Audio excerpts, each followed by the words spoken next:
Une personne qui est en suradaptation, une personne qui a vécu des traumatismes, qui n'a jamais déprimé en apparence, eh bien souvent c'est le corps qui va tomber malade. Je m'explique. Pour pas tomber fou, le cerveau, en fait, pour se protéger, eh bien c'est le corps qui va ramasser à sa place.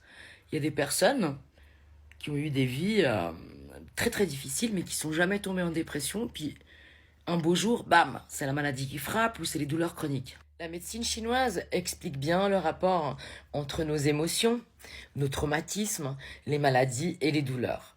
En Europe aussi, scientifiquement, on peut le prouver. Quelques médecins vraiment intéressés par l'humain, eh bien, relatent effectivement le rapport entre les émotions, les maladies et les douleurs. En analysant le parcours des personnes qui tombent malades du jour au lendemain ou qui développent des douleurs chroniques, eh bien, on retrouve souvent des personnes en suradaptation, des personnes qui ont été traumatisées, des personnes qui vivent dans le stress ou des personnes encore qui vivent en hypervigilance. Il n'est pas rare de retrouver chez les personnes qui vivent en hypervigilance ou qui ont été traumatisées, qui ont vécu des traumatismes, elles vivent à 1000 à l'heure et elles ne tombent jamais en dépression. Sauf qu'un jour, boum, c'est la maladie qui frappe ou les douleurs chroniques qui débarquent dans leur vie.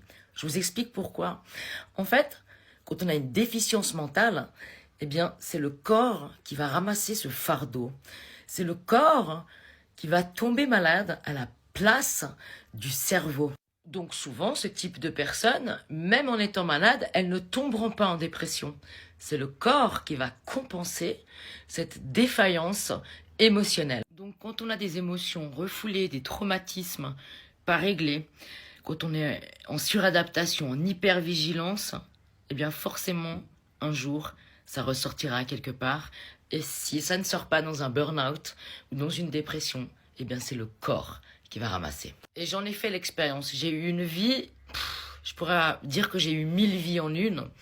Et j'ai vécu des très très gros traumatismes. Donc j'étais en suradaptation toute ma vie et je n'ai jamais réellement déprimé. Donc un beau jour, c'est mon corps qui a ramassé. Bien évidemment, eh bien, quand on veut être en bonne santé ou quand on tombe malade, eh bien, il faut faire attention à l'alimentation.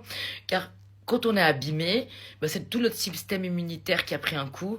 Donc c'est évident qu'on doit également surveiller l'alimentation. En fait, c'est un pack. Les émotions, l'hygiène de vie. J'aime pas expliquer ma vie sur Internet, mais pour une fois, j'ai accepté de me livrer au magazine Infinité. Donc, je serai dans le magazine Infinité du mois d'avril. Et là, vous allez découvrir des passages de ma vie que je n'ai jamais racontés sur les réseaux, qui sont assez hard, mais ça fait partie de ma vie et ça fait partie de mon parcours de guérison. Donc, si vous voulez découvrir un petit peu, eh ben, je vous recommande de vous procurer le magazine Infinité. Et il y a un lien sous la vidéo où vous pouvez obtenir un code rabais.